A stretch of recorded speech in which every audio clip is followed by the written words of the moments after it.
My girlfriend ended our 8-year relationship and still expected me to keep supporting her financially.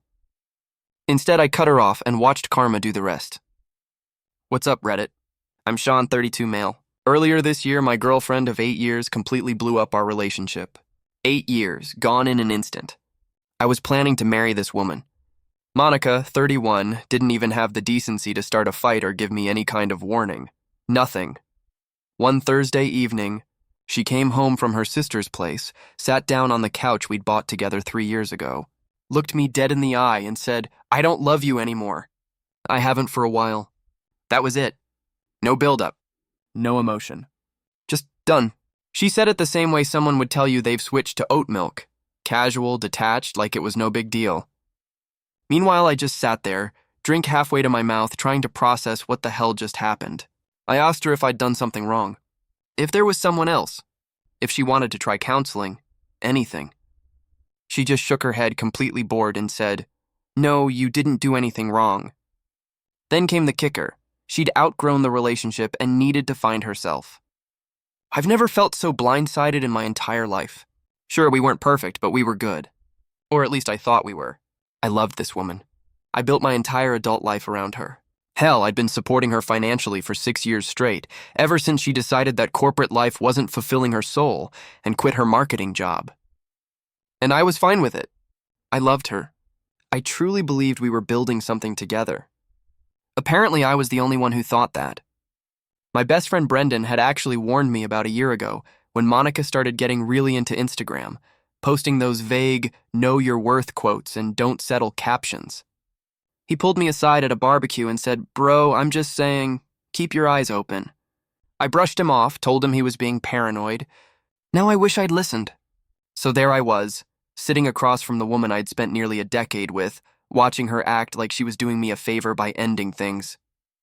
She was calm, almost relieved, like she'd been holding on to this decision for months and was finally free of it.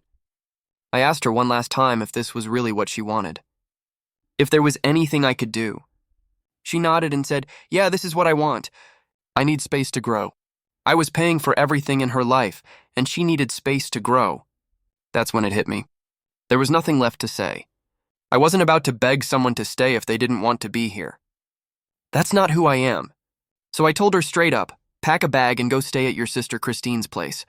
I needed time to think, and I couldn't do it with her sitting there acting like we'd just agreed to try a new restaurant. That's when the calm mask cracked. She got upset and asked why she had to be the one to leave. Said it was her home too? I reminded her that she was the one ending things, not me. Then I asked for her house key. That really set her off. She started going on about how I was being aggressive and controlling. But after some back and forth, she finally threw the key on the table. Watching her pack was surreal. 8 years together, and she had a suitcase ready in 20 minutes. Before she left, she turned to me and said, "I hope you can be mature about this." I just stared at her. Then she walked out without another word. That night, I sat in the living room with Brendan on FaceTime. He didn't say "I told you so," but I could see it in his face. "What are you going to do?" he asked. I looked around at all her stuff, all the memories. "I'm going to take my life back," I said. Brendan raised his drink to the screen. "About time, brother." I didn't sleep much that night. Just kept replaying everything in my head, trying to figure out where it went wrong. I'd given her 8 years of my life, financial support, and the freedom to find herself without worrying about bills or rent. And somehow it still wasn't enough. The next morning, I woke up to an empty house. I knew I had to start making moves. But first, I needed coffee. And then I needed a plan. Around noon, my phone rang. Monica. I almost didn't answer. But maybe, just maybe, she'd changed her mind. Maybe she wanted to actually talk like adults. So I picked up. "Hey," she said, casual as ever. I kept my voice flat. "What's up?" "I just wanted to check in and see how you're doing." Check in? Like she hadn't just blown up my entire life less than 24 hours ago? "You wanted to check in?" I repeated slowly. "Yeah," she said. "I know this is hard for you, but I think we can still be friends eventually." This woman had just ended an 8-year relationship and was already planning our friendship arc. I had to ask, "Are you actually sure about this? About ending things?" "Yeah," she said without hesitation. "This is what I need right now for me." That was the moment I decided to start making some practical changes. Okay, I said calmly. Then I need to handle some logistics. Her tone shifted instantly. What do you mean? She asked, suddenly sounding a lot less casual. So I laid it out for her. I told her I'd be removing her from my auto policy. Sure, I had my truck, but the sedan she drove every day? That was titled under my name. I also told her I'd be canceling the phone plan that was under my account and closing the joint checking account where my paychecks went.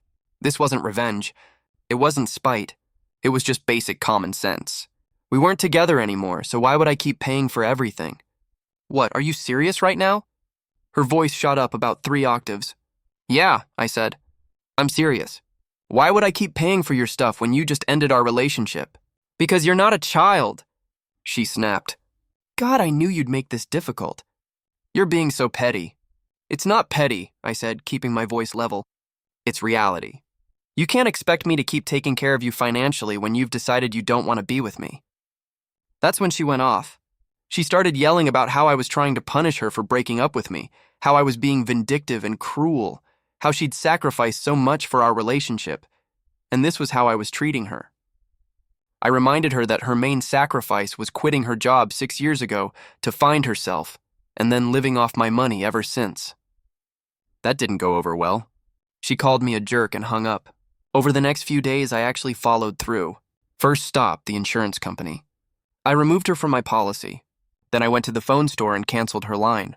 After that, I drove to the bank and closed our joint account. I'd already moved my direct deposit to my personal account, and since either owner could close a joint account, the bank handled it right there. Each step felt like reclaiming a piece of my life.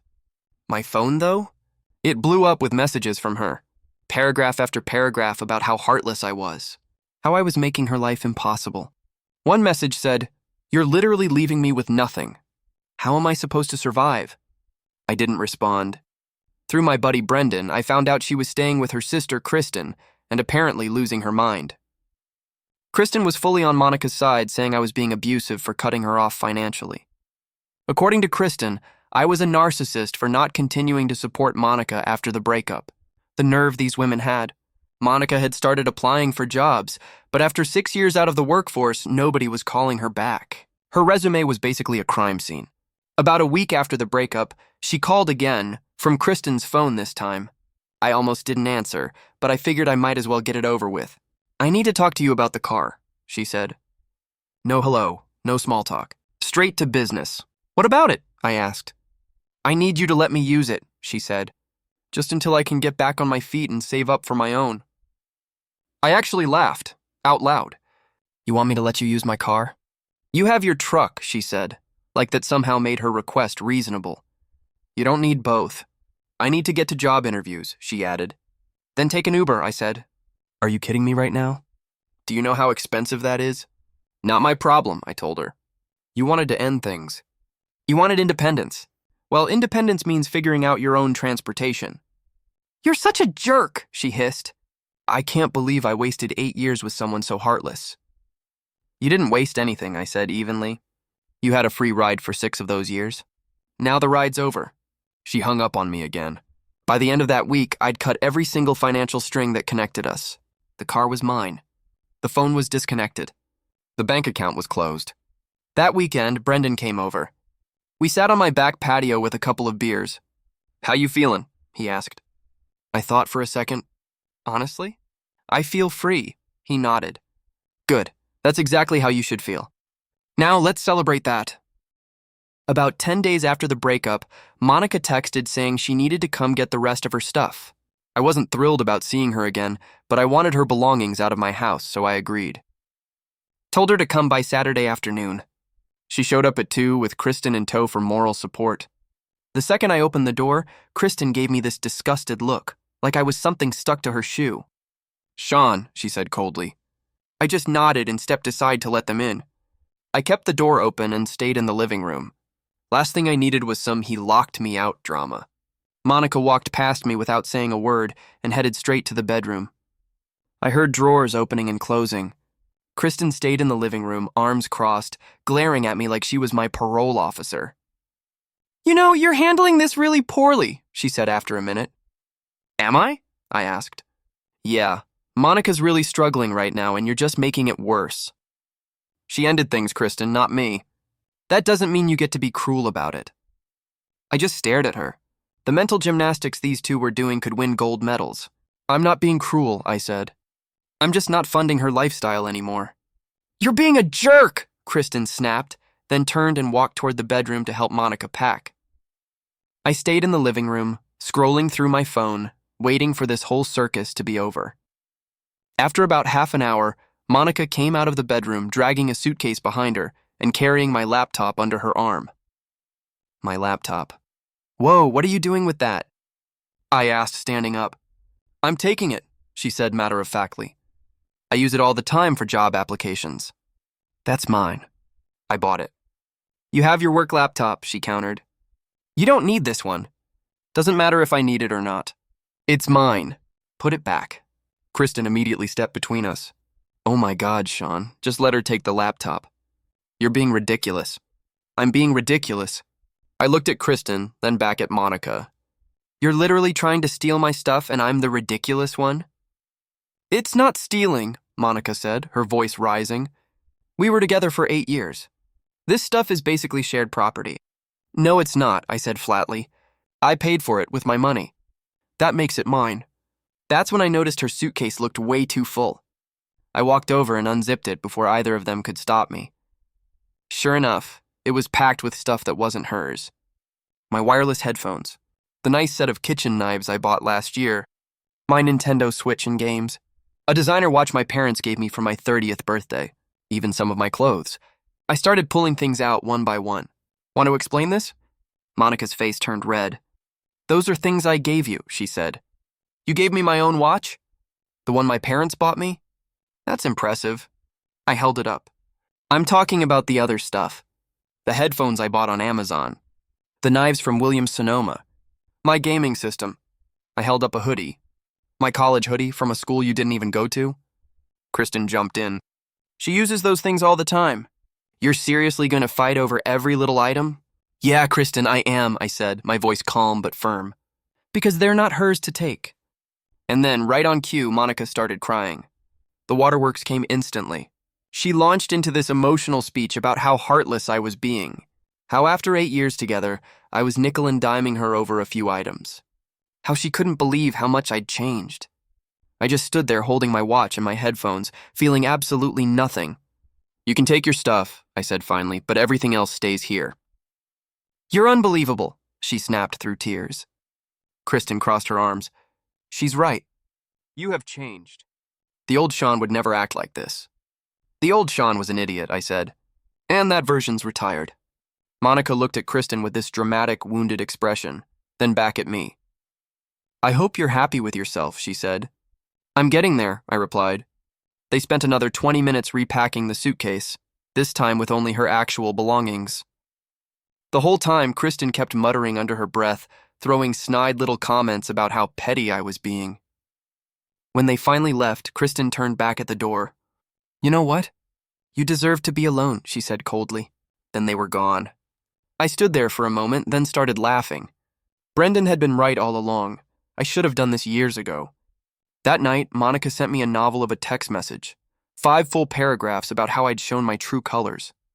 How I was vindictive. How she'd given me the best years of her life, and this was how I repaid her. I read the whole thing, then replied with just, K, nothing else. Brendan thought it was hilarious when I showed him. Over the next few days, I boxed up the random stuff she'd left behind. A few toiletries, some books, a pair of shoes. I packed it all neatly into a box and left it in the garage. If she wanted it, she could coordinate with Brendan to pick it up when I wasn't home. I was done dealing with her face to face. Through the grapevine, I heard she'd been telling anyone who'd listened that I'd abused her by cutting her off, how I was making her life miserable. And of course, Kristen was backing up every word. Apparently, I'd been financially controlling during our relationship and was now punishing her for leaving. The narrative they were spinning was impressive. They'd turned me into some kind of villain for the crime of not wanting to keep paying for my ex-girlfriend's life after she dumped me. But honestly, I didn't care. Let them tell whatever story they wanted. The people who actually knew me knew the truth, and that was enough. 2 weeks after the suitcase incident, my phone rang late on a Tuesday night. Unknown number. I stared at the screen for a minute, then picked up. Yeah, it was Monica. I need help, she said. Her voice was shaky, almost panicked. I stayed quiet for a few seconds. With what? I've applied to like 50 places, she said, her voice trembling. Nothing. Nobody's calling me back. She paused. I don't know what to do. That's rough, I said, keeping my tone neutral. But I don't know what you want me to do about it. You could help me, she snapped, her voice suddenly sharper. I gave up my career for you, for us. The least you could do is help me get back on my feet. There it was. You didn't give up your career for me, I said slowly. You quit your job 6 years ago because you said you couldn't be creative in a corporate environment. Those were your exact words. I quit because you said you'd support me. I did support you for 6 years. While you figured out what you wanted to do with your life. So now you get to support yourself. She started crying, going on about how hard everything was, how her sister was pressuring her to find work and start contributing to the bills, how she was sleeping on Kristen's couch and had no money for anything. I have nothing right now, she sobbed. I'm sorry you're struggling, I said evenly, but this isn't my responsibility anymore. So that's it? Her voice snapped, crying 1 second, angry the next. 8 years together and you're just going to watch me suffer? You made this choice, Monica, not me. You don't get to come back crying for help now. She exploded then, yelling, calling me names, saying I'd never really loved her, that she couldn't believe she'd wasted 8 years with someone so heartless and selfish. I let her go off for about 30 seconds before cutting in. You done? Screw you, Shawn, she hissed and hung up. Over the next week, my phone was flooded with texts.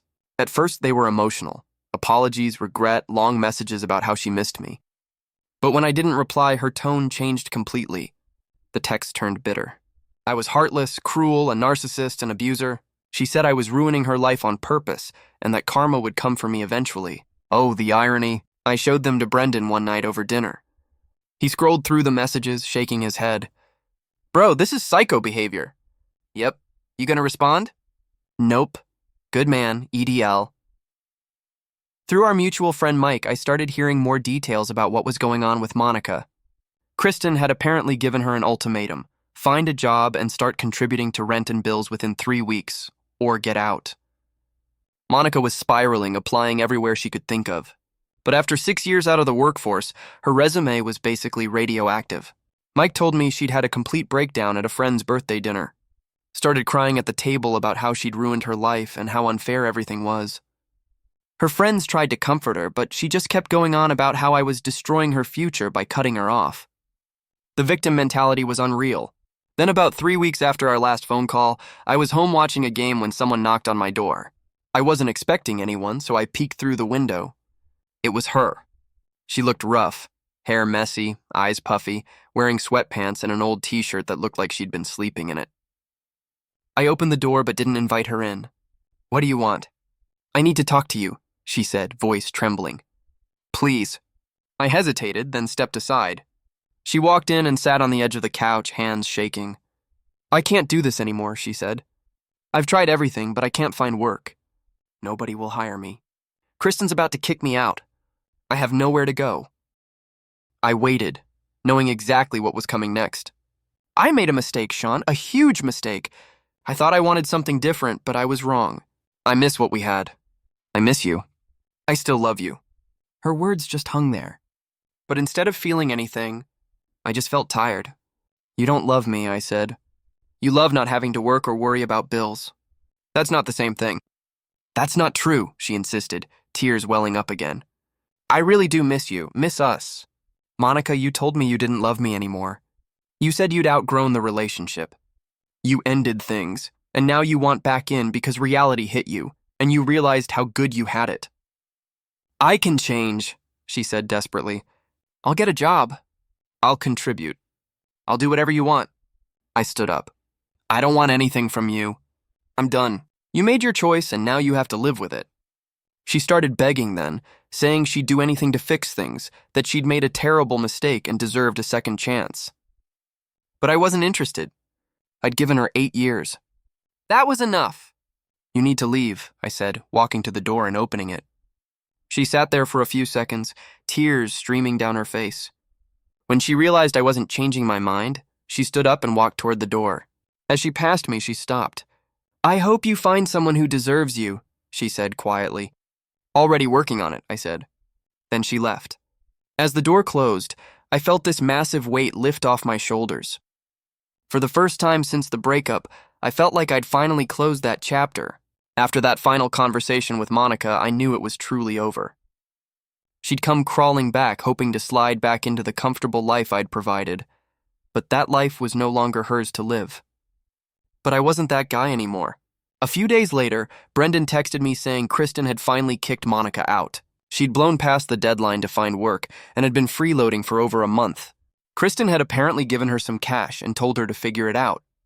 I heard through Mike that Monica had found some part-time gig at a coffee shop. Minimum wage plus tips. She was living in a tiny studio apartment in a sketchy part of town. Mike said mutual friends had seen her and she looked rough. But here's the thing, I didn't feel bad. Not even a little.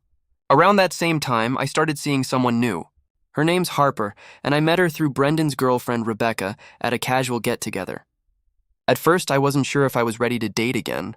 The whole situation with Monica had left me pretty cynical about relationships. But Harper was different right from the start.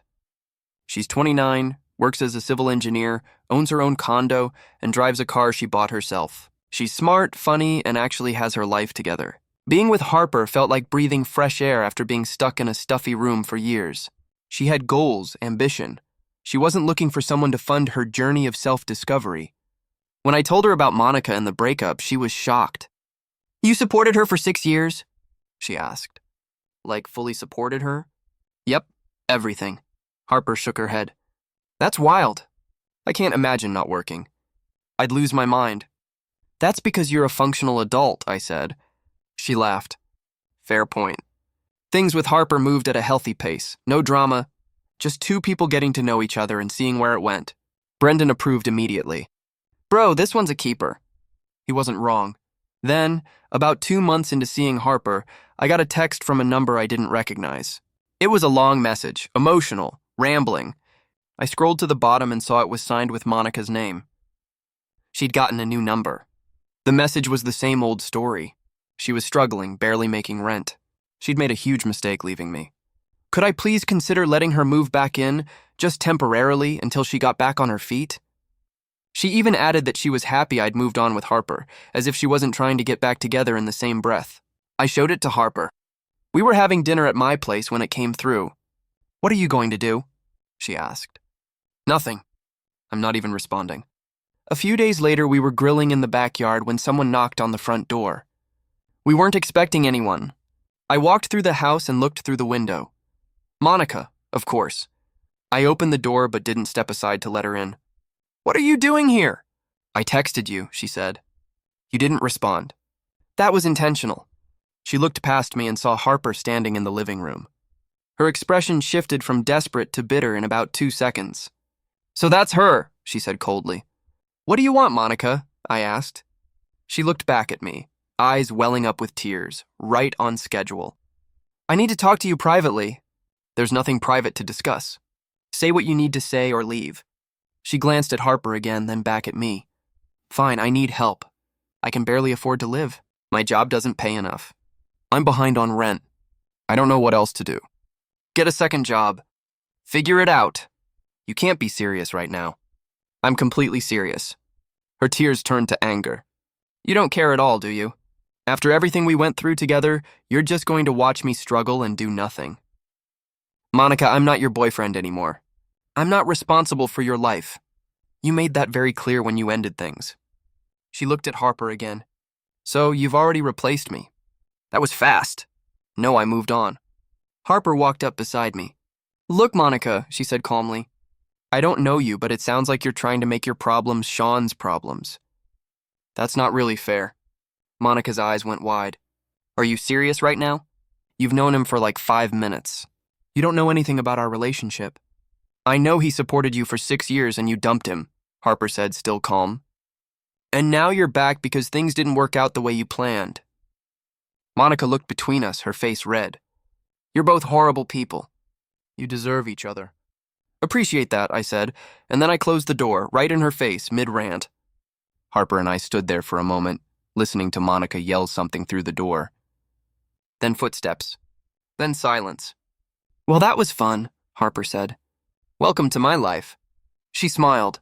I'm not scared off that easily. That night, Brendan called laughing. Apparently, Monica had texted Kristen immediately after leaving my place. Kristen had then texted one of our mutual friends, ranting about me and Harper. The new story they were telling? That Harper and I had been having an affair the whole time, and that's why Monica had ended things. Their ability to rewrite history was honestly impressive, but I didn't care. My life was better than it had been in years.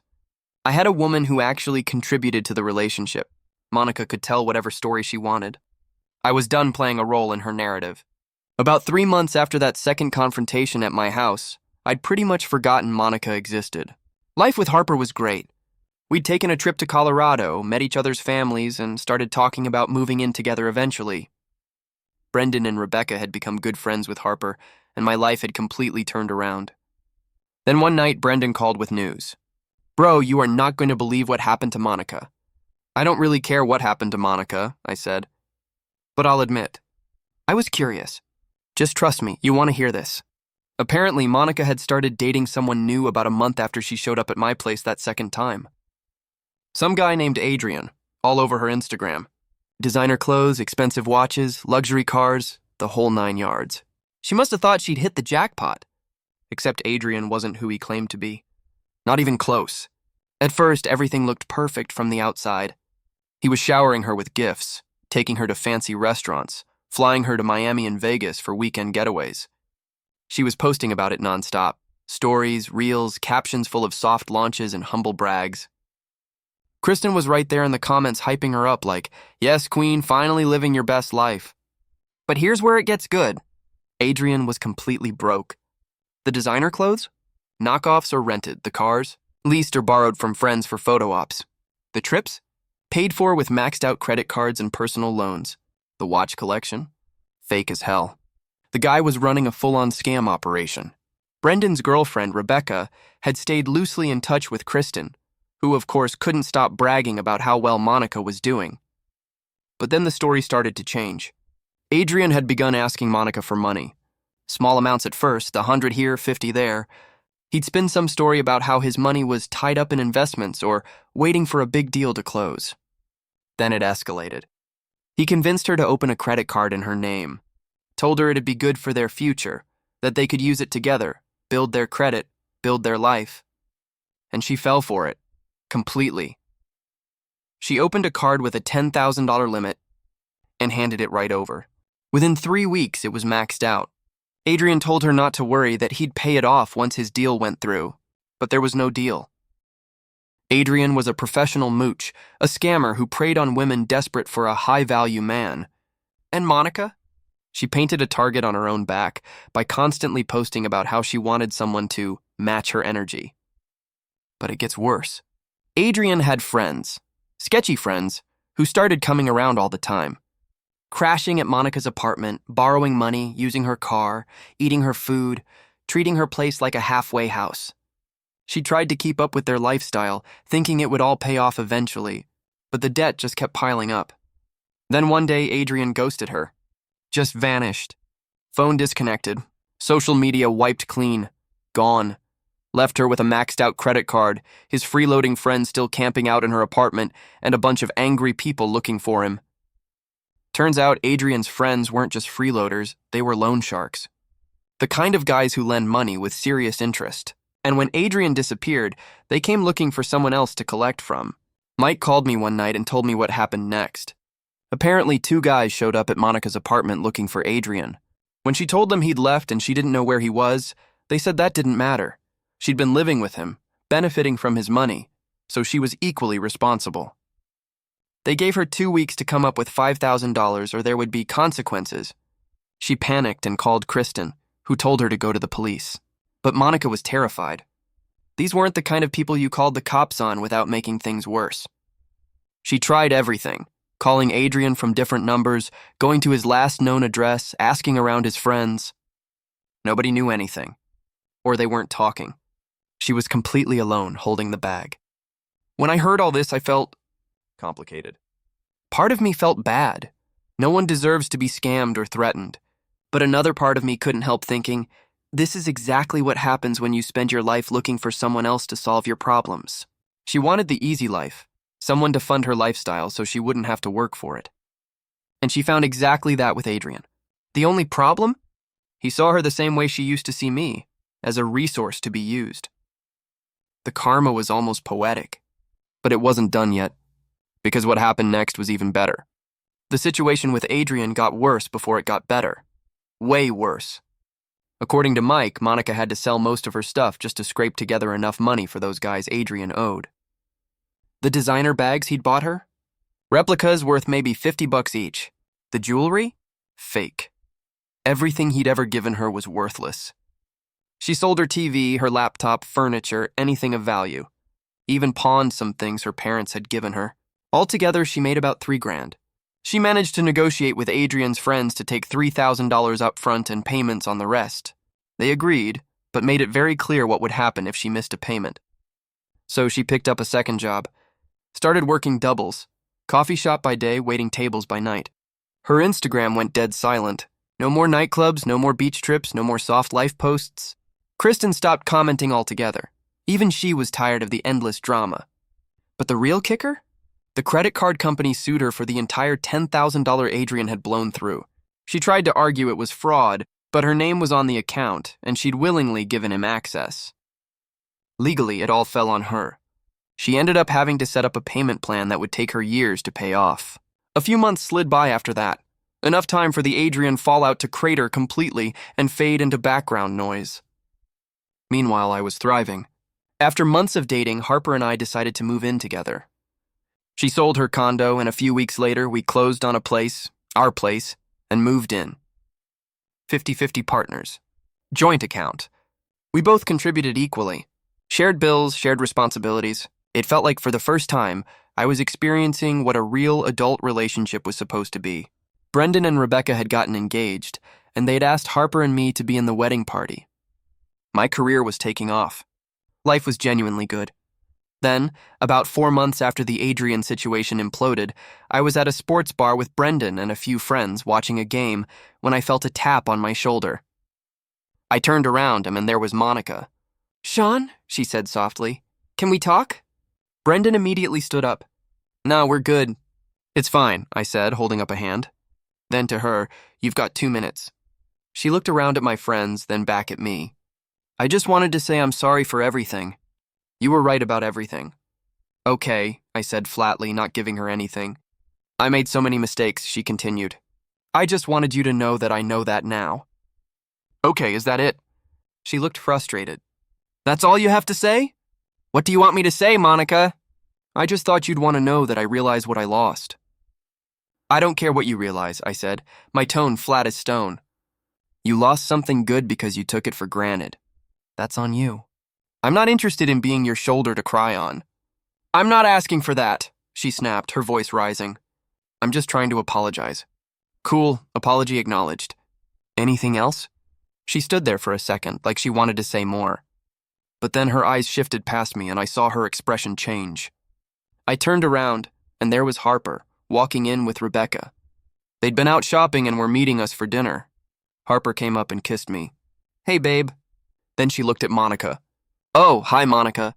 Monica's whole demeanor shifted. "Harper, great." "We were just finishing up," I said to Harper. Then turned back to Monica. "Was there anything else?"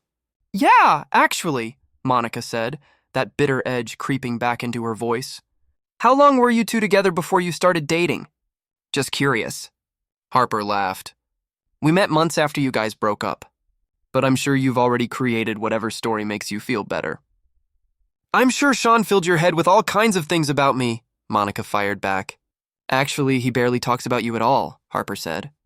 "You're not really relevant to our life." Monica's face turned red. "You know what? You're perfect for each other. You're both cold jerks." "We prefer the term having boundaries," Harper replied calmly. "But sure, go with jerks if it helps." Brendan was trying not to laugh. Rebecca was grinning. Monica looked around at all of us, her anger barely holding together. "This was a mistake," she said. "I should have known better than to expect anything from you." "Probably," I agreed. "You should probably also stop expecting things from people in general." That seems to be your core issue. Forget you, Shawn, she said sharply. I hope you know you destroyed me. No, I said quietly. You destroyed yourself. She stood there a few more seconds, eyes welling up, clearly hoping for some kind of emotional reaction from me. But I was done. Take care of yourself, Monica, I said. She turned and walked out of the bar. Through the window, I could see Kristen waiting outside. They started talking, Kristen gesturing wildly, Monica crying. Then they both got into Kristen's car and drove off. I sat back down at the table. Brendan raised his drink. Bro, you dodged a bullet. We spent the rest of the night eating, laughing, and celebrating Brendan's engagement. And at some point, I thought about where I'd been just a year ago, sitting in an empty house, wondering what I'd done wrong. And now, new house. Amazing girlfriend. Actual happiness. All because I finally put myself first. So yeah, I'm good. And as for Monica, she made her choices. She'll have to live with them. YouTube just dropped this new hype feature, so if you're hooked on this story, smash that hype button. It tells YouTube this video deserves to blow up.